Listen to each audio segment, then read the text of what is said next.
study, know your products, know the tools you use, and you get to a point where you know all that stuff, you don't have to look things up to answer questions from clients. I think it stands out a lot. Business is the same exact thing. You can't be the jack of all trades. Like you can, but it's like, how good are you actually going to be, right? Yeah. There's people that are actually good at what they do because they become and take time to become experts in that. And so Absolutely. I'm starting to do that in the Medicare space, which is really cool. Like, how have things like, I don't know, like, so you waited those 6 months. What was it like first few months in the business of like, you actually, okay, you get it. You have the money saved up, you make the jump that everybody's scared to. How was that transition? Because that was obviously there's a transition in there. Yeah, it was I did it when I had to do it for me at that point, because if I hadn't done it, I wasn't going to. I was kind of at that point where I knew I had the amount of money I needed to be comfortable enough to make the jump, and it was like either it's now or never. But the problem was I did it in AEP. I wasn't contracted with anybody yet.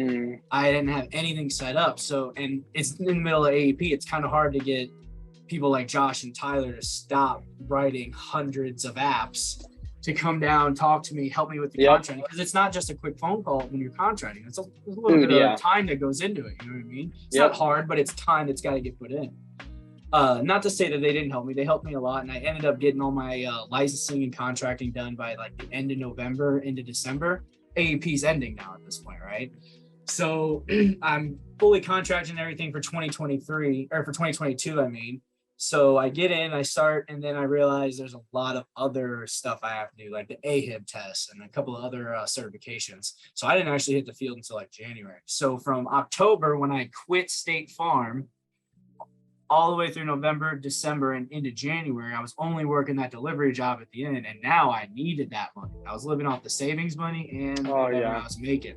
So that transition time, I just spent studying. Like I had audiobooks of Medicare going while I was delivering pizzas, but I was just studying the carriers, the plans, the rules and regulations on Medicare and on Medicaid.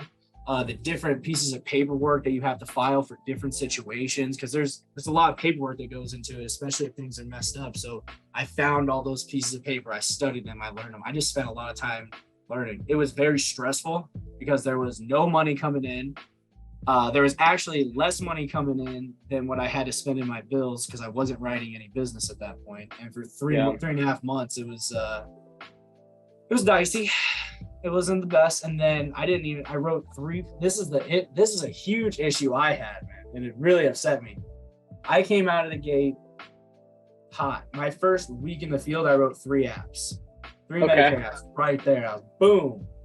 I didn't write anything the month of February. The whole month of February was just grunt work, sweat equity, going, building relationships and everything. But I was so pumped up because not even 5 business days in hitting the field, I wrote 3 apps. I was like, I'm about to murder everyone. This is my game. I was obviously born for this.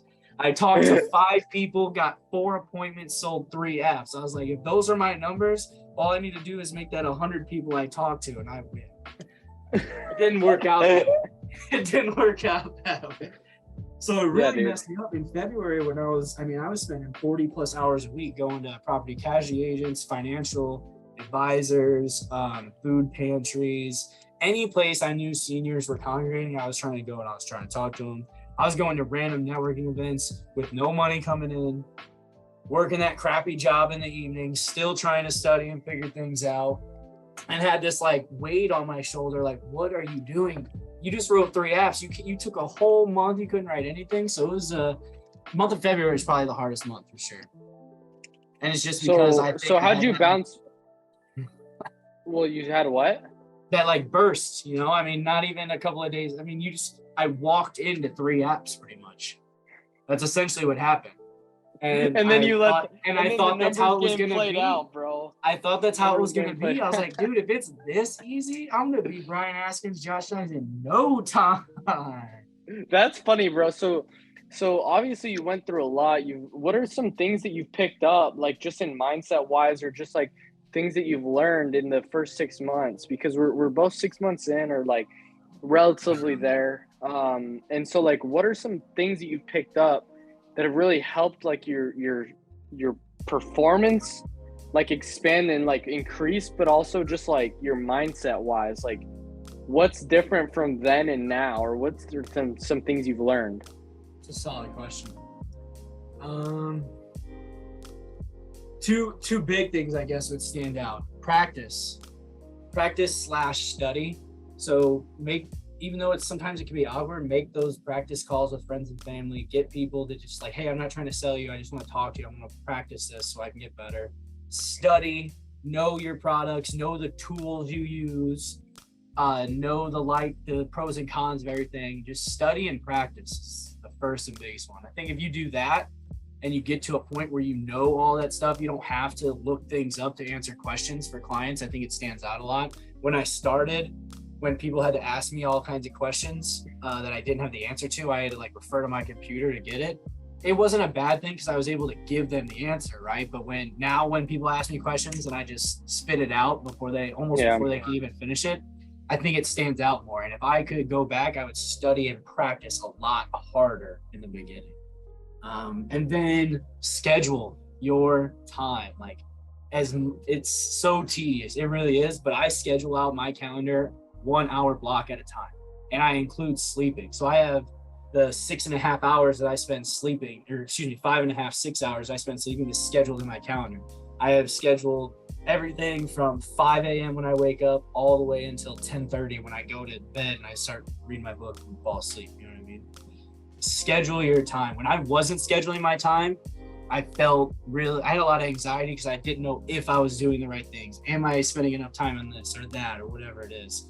When I started scheduling out my time and I could look at my day, it's like, okay, I'll work for at least 10, sometimes 12 hours a day. Like, that's just how it is. If I don't work for 10 hours a day, I start like, I'm not doing enough, right? What I found was I spent a lot of time during the day, though, not really working, not progressing. I was kind of busy work stuff. So when I scheduled and said, this hour, I'm going to make phone calls. This hour, I'm going to make phone calls. This hour, I'm going to do service work. This hour, I'm going to do prospecting. When I broke it down and I had 10 blocks, like each block I'm going to do this, my performance definitely went up. My discipline on doing the things that I say I'm going to do went up ridiculously. So schedule your time, schedule it out, follow the schedule, execute. Yeah, bro, that's so good. I think like it takes so much discipline, and like the pain of like changing is hard. But the pain of staying the same is even harder because there's no results. There's nothing that comes with that. But in that time, like when you're the pain of change, you got to have stuff that you're able to like, that will help you stay in the routine, help you stay in those things. So like, I think for me, so for me, like I was like, okay, I'm going to be just dialing on the phone. And if I, like, it's weird to say because I'm telesales, but when I'm dialing, like some people don't pick up, a lot of people don't. So what I was doing is like, I would just like, to get my head in that place, I would listen to like podcasts, like on one end, and on the other end, I would just be like, if they answered, then I'd just pause it really quick and I'd be in. But it's like that was real. So that really helped me. Like, okay, cool. In one AirPod, like or whatever, I'm like, I just play my podcast in my AirPod, and then outside it's just on speaker. So then they can't ever hear it. But it's like, okay, like I'm learning in that time and I'm really growing because I really like that. And it makes me feel productive, which I am being productive, but you have to feel like you're being productive as well so that the habits can continue.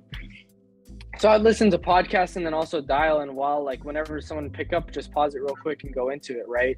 But it takes some stuff. So I think like being able to like have like when for you, like obviously you had some stuff that you built in, that you scheduled, that you made sure that you're doing these things, which is really cool. Talk about like how like challenging it was though when it was, because I mean for me, bro, like being like having to like put money on the card, having to put money like different places, dude, like it's hard, like sucks, and like even we can definitely relate too, because like you have wives that you have to feed, you have to like, you don't want to let them down, they're believing in you and you don't want to let them down. And so like, what are some things that you went through and how are you able to work through it? Because I know that we're not the only people that have wives, that have families that we need to feed while we're trying to make this business work. Yeah. So like I'm just very curious as to like what are some things that you went through, like that you had to battle, that like, dang, it's crazy that you came this far, because sometimes it didn't seem like you'd make it past that. Oh, that's a even tougher question than the other one, man. You asked some great questions there. I thought I knew I was going to answer, but then you said, some of the toughest things I didn't think I was going to make through. See, that I think this is why that's tough for me, though. When you go through the military, you go through basic training, whatever branch it is, boot camp, whatever they call it, they instill and kind of brainwash certain things into you. So it's not to say that I look at obstacles and think like they're not intimidating, but since the military, I haven't ever looked at something and thought I can't do that, or that's impossible, there's no way. I've looked at every obstacle and thought, how much work is it going to take to pass this, to get past it? Am I willing to do that much work? That's good. So we face obstacles. I mean, like the biggest one that I face, and I'm still facing, because I don't have residuals yet. That doesn't start till after that year one. That whole first year, you have to write, or you don't make anything, right? Yeah. I'm constantly in this battle where I spend every last penny on leads, and then I have to work them to get it back. So there'll be a week or two every month where it's like, okay, just barely there, and then I start getting the appointments set and everything, and I start writing the business. And in the last half of the month, we're like kings, like everything's beautiful. So that struggle of kind of budgeting it out the right way, budgeting the time for the appointments and to work the leads and everything, that's been kind of a struggle. But I don't think there's ever been a time where I thought, I don't think I'm going to get past this. I don't think I can do it. There was a little bit of, I guess, sadness when I had to leave the military, because I thought that's what I was going to be doing. But once I accepted that, okay, the Army told me, no, we don't want you anymore, my mindset shifted. It was like, okay, so what am I going to do? I'm not going to sit around and do nothing.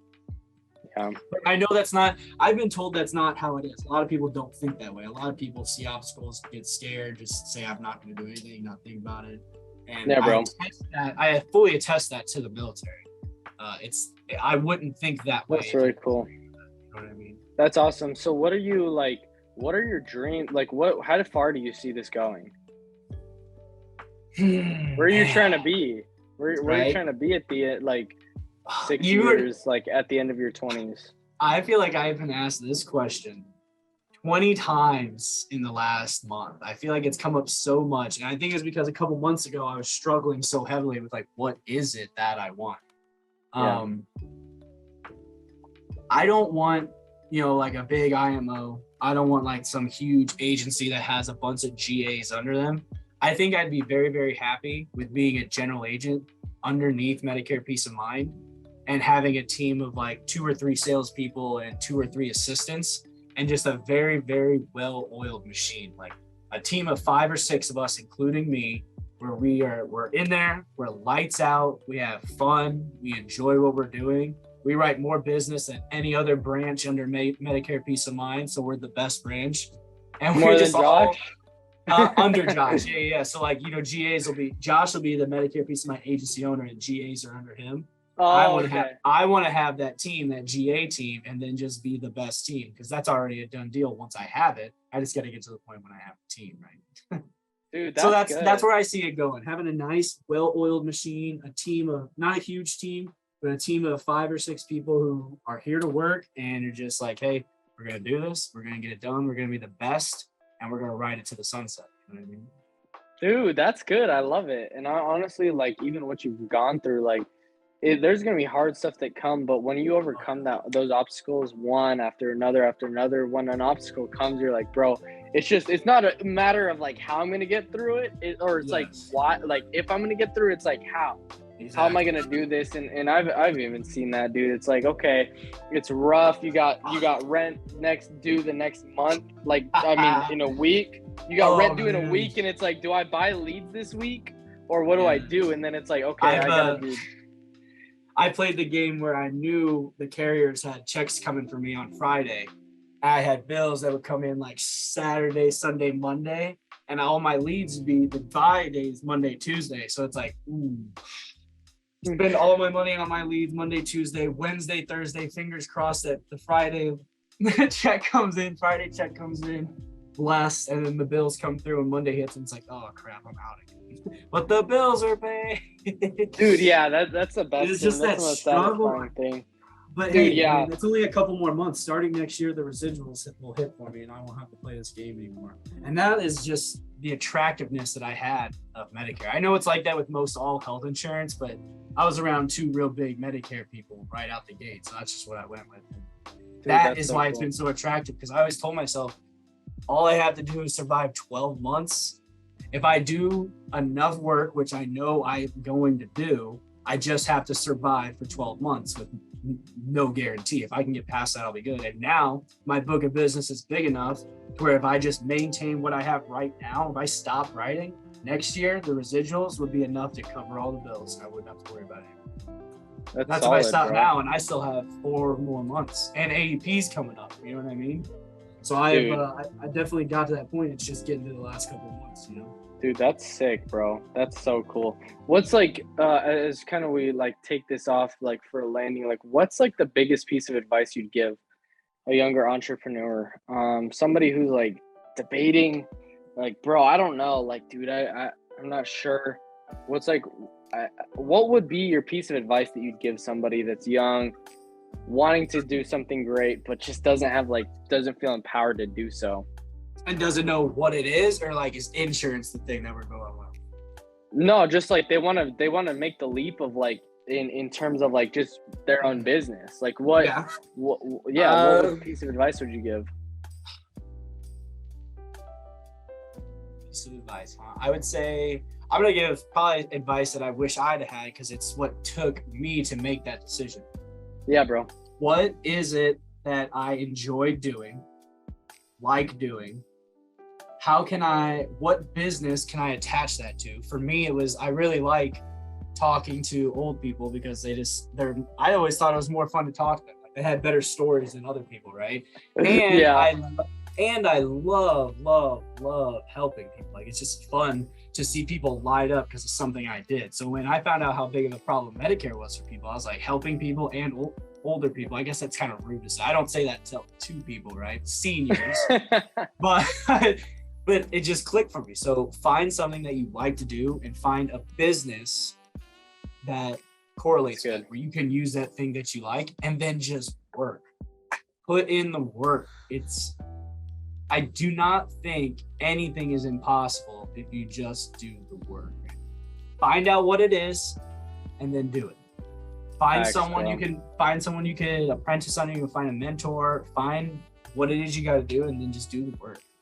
Yep. Find somebody who has what you have and do what they do so you can get what they get. My favorite quote by Nitafan. But what if somebody's trying to follow you on this journey, because it's about to explode. Like it's not even close to getting started. How can people like follow you to like watch you on this journey? Because it's about to be fun. Follow him. How do they follow you? Okay, so you can find me on Facebook. Just looking my name up, Holden Kiefer. Then I have a Facebook group as well, Medicare for Veterans, where I'll post stuff about Medicare and about veterans benefits as well. You can find me on LinkedIn, just Holden Kiefer as well, and then YouTube, just Holden Kiefer. That's my name. I'll make sure I send all those links to you, to where maybe if you post it up, you could have them in there, or like put it in the description or something. But yeah, I'll have all those links up there. Please do, because I really have some mile markers I'm trying to hit here. LinkedIn doesn't let you go live on videos until you have 150 followers or connections, and neither does YouTube.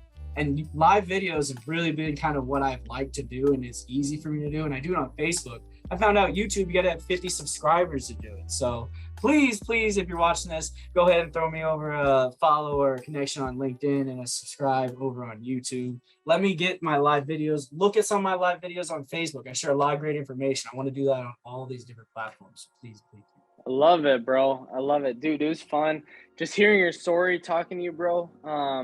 But yeah, no, it was really good, because you were able to be vulnerable, open, and be able to share that entrepreneurship is so worth it.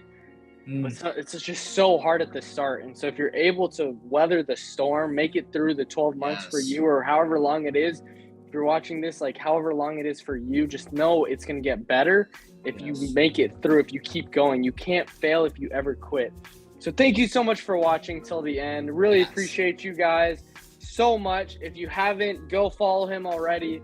And then if you haven't followed me already, I don't know why, but Right. follow me on Instagram, YouTube. I mean, obviously you have me on YouTube here, so subscribe, like, comment.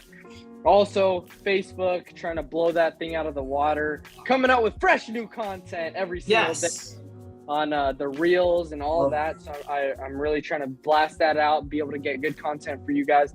So thank you so much. If you watched it this far, comment what your favorite part was, and we'll see you on the next episode from unknown to unforgettable. It's about to get crazy.